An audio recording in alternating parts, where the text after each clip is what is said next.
Now you can see actually that some of these scenarios don't fit exactly regionally, geographically, but generally speaking, they really do. Finally, there's South and Southeast Asia, complex epidemic picture where men who have sex with men, the heterosexual epidemic, including commercial sex, and injection drug use transmission all contribute to the HIV epidemics.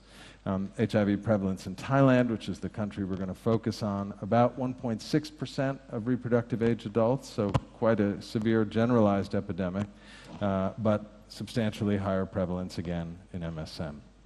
And that's the region we're talking about.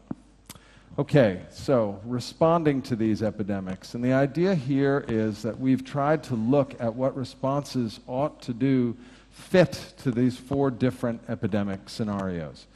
We have looked at the available interventions that are out there and used a modified grade approach to looking at that. Steph Baral from our group is actually going to be presenting this grading of the prevention packages in much more detail at an MSM session on Thursday, for those of you who are going to the main meetings. I won't go into it in detail here.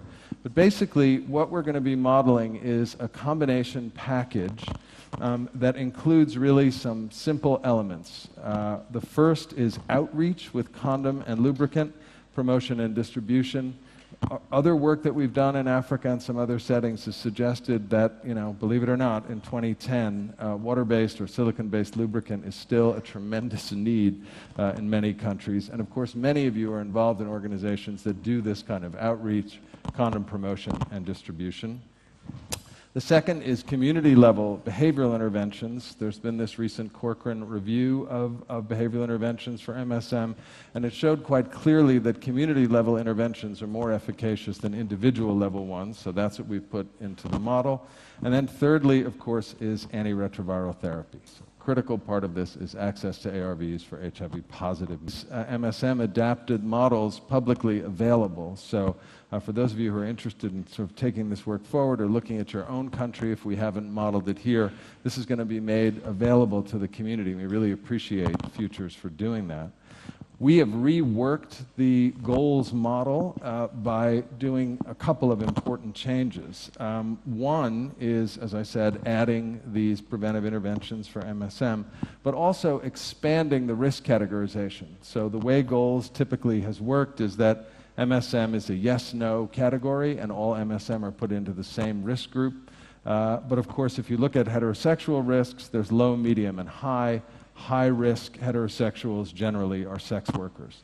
So we've done the same thing. We've tried to break this down into low, medium, and high-risk MSM. The high-risk are sex workers.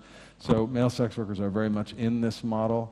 And then we've added an additional category for MSM IDU to be able to model those interactions.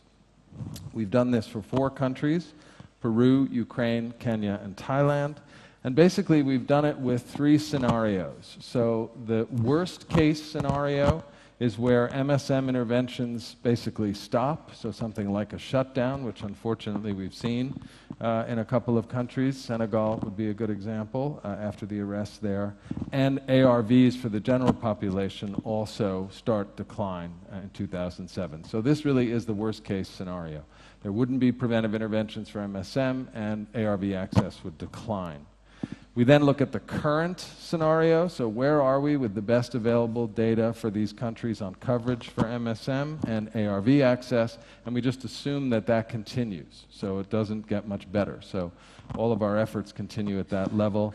And then we have a best case scenario. What happens if by 2015 we get full coverage of MSM? So wouldn't we all like to live in that world?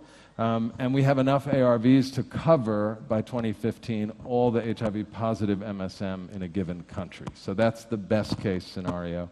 And then we're modeling for the MSM IDU epidemics, 60% coverage in injection drug users. Remember that even with 100% access, not all people using drugs want to get on substitution therapy or to get off.